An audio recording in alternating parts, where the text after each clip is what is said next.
And so I think the British government currently is working on a Find a Flush label. But I was wondering if it's something that the EU would ever dip their toe into, if it's largely left up to member states, how things like this are dealt with. I think, if the members had their own way, you'll find a lot of these go to members, meaning the MEPs. Yeah. It would be addressed at European level. Right. But it's the member states who kind of say, no, we want to deal with it ourselves. Okay. Right, so, we put forward a lot of ideas where we would like the Commission to take initiative. And I'll be surprised that we haven't addressed the issue of what goes into the sewage system. But again, I will have to look at that a bit more because, as I said, I'm not on that committee and I'll have to ask colleagues as to what's done. But I certainly thought when we were discussing it earlier that there's mileage in running a campaign here. Yes. Just to make people aware. So I'm looking at Caris to say, maybe we should just start something. There's already local campaigns by, for example, Thames Water, which is "Bin it, don't flush it." I think that's their slogan. But having like a bigger campaign in West around Midlands these ways, we've started having fatbergs and there aren't any campaigns, so we're heading into schools. We've got our little fatberg mascot that we made to try and encourage people to have a think about what we're really big on that. I think we need a photo like this. Oh yeah. You got one? How about on view? Yeah, come. Yeah, sure. We go shuffling. Yes, this is one of our outreach posters, so we're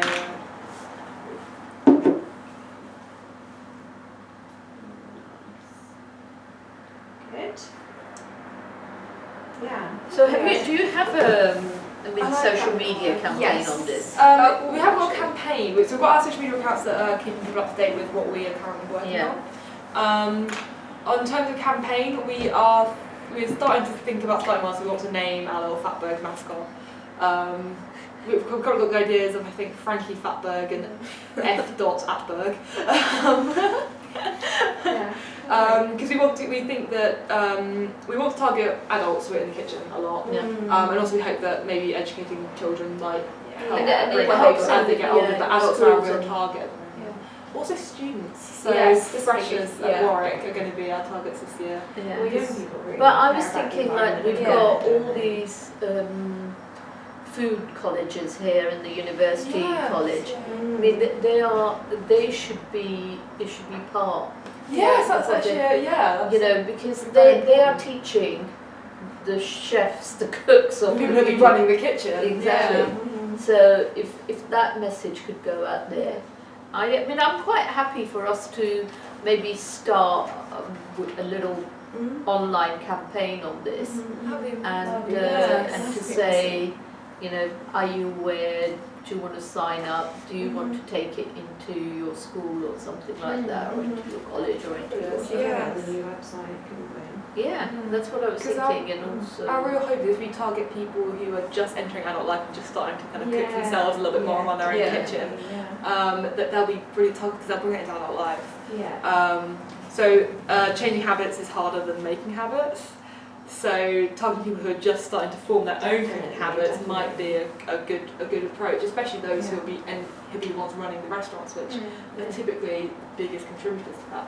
And we designed papers like that to stick on kitchens, on top of sinks. We've got magnets. Feed the Fatberg. This is another poster of ours. So it's called FOG, which is fat, oil and grease. Forward that onto Yes, of course. Yeah. We'll send you all the documents, like posters and. Yeah, so there are two different issues, which is obviously oil going down kitchen sinks and then wetworks going down toilets, which end up all keeping together. And there's a lot of people care about the kind of clean seas, and there's an impact on the sea because if you have blockages in pipes, water companies in the UK are allowed to release water without treatment if there's a sudden downpour or if their system can't cope. So if there's a sudden downpour of water and they don't have the space in their sewage pipes because they're all blocked, to let the water rest before it goes through to processing, it can be flushed directly into the sea. Right. So it has a real impact on eventually marine life if these blockages occur. If the water company can't process the water or it'll damage the equipment, they have to let it go into the open water, Right. which means that we found, like I said, we found drugs. There was a lot of steroids found in fatbergs that they found in London.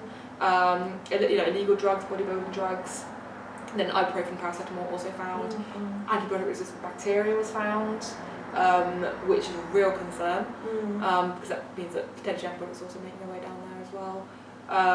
And as well as things like sanitary products, needles have been found in fatbergs as well, and all this stuff before it becomes into a fatberg is in the water. So if we flush out leftover water, if it hasn't reached a fatberg yet, that goes into the open sea. Presumably drug users are doing this because of the police, or it's just an easy way of hiding. Also, what we find is that some drugs just don't break down very well in the body, so you end up through your waste. Wow. Also, we can track drug use. There's a lot of police initiatives that track drug use in areas by looking at the sewage system, because you get the breakdown, either get the byproducts or you just get stuff that wasn't even absorbed by the body.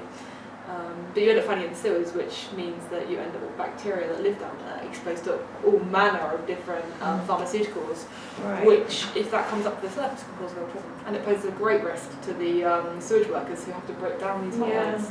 It's a real danger. Gosh, I'm so glad you came in. We've learned undergraduates. Sorry? They're undergraduates. Really? Yeah. Yeah. Amazing. Gosh. So what are you reading? I read biomedical sciences. Francis reads biochemistry. I do maths and physics. We've got a team of 10 people. We have an English student, we have an engineering student, and I think the rest is chemistry. And apart from that, And we've got biochemists and biomedics after that. Okay. There's a real variety.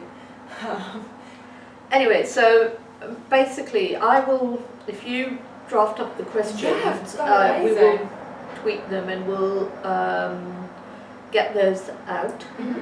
And if as we said, we could get a letter to DEFRA, and over the next week we'll see how we can turn this into an issue that just to inform people. That'd be absolutely brilliant. Yeah, because information is, especially in this topic, outreach and information is a real big help. Because prevention is always easier than having to fix something later on down the line. And it's definitely an issue that can be prevented. We've proven it over and over again in different countries that it is completely possible if we get everybody on board. Yeah, countries have done that before. For example, Japan. They found a block of fat in their sea at some point in 2001. Since then, no problem. Really? What did they do? I don't know. I contacted them. They haven't answered. And there's no published documents. Which means there was no problem once they found. So there were no fatbergs. They eradicated it. Yeah. So what's their started finding in this? Paris. I'm the Japan delegation. I could ask the question. I know in Paris. I contacted Paris also, the sewage system, and they do regular workers go regularly in the sewage system to see if there's any stock of accumulation. So I think it's very specific to the UK in the sense that we have very old sewage system that is not practical, and it's just it makes a real difference. Different countries have very, very different sewage systems depending on when they started to build up. So one of our team members is Italian, and in Italy they're still using Roman sewers in some cases, and they don't actually know where these sewers go. So again, there's a problem there, or they don't actually have a full map of their sewage system. But it's because so unique to every country. There's so many different issues with each different setup. But it's very interesting. But sewage systems are one of those things that just aren't viable. Replacing them is not an option. It's because really of how costly, large they are, how costly it is, and also the disruption it will cause. The sewage systems typically run it's alongside literally on ways.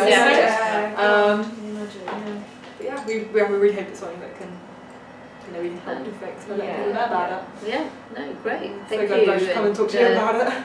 Yeah, well, let's see if we can get some of the answers now. Yeah. We'll work on those, and presumably you just continue working on this until. Yeah, we're going to still be in the lab until Boston. Yeah.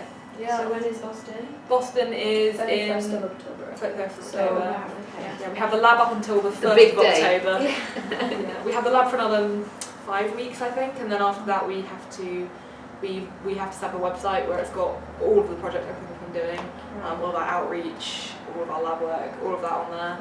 And that freezes on the 21st. I think the last contribution we can make is on the 21st of October, and then we head out to Right, Boston so to we present better to get the that judges. question in quick Yeah. because Yeah. it takes them Yeah, we can You know, get working quite on a that while afternoon. Yeah, we'll For, definitely do it today. for them to respond. Yeah. So Yeah. that's the issue. Right. That's absolutely Thank you amazing. Thank so you so much. much for talking to us. Thank you so No, much. We really, really thank appreciate it.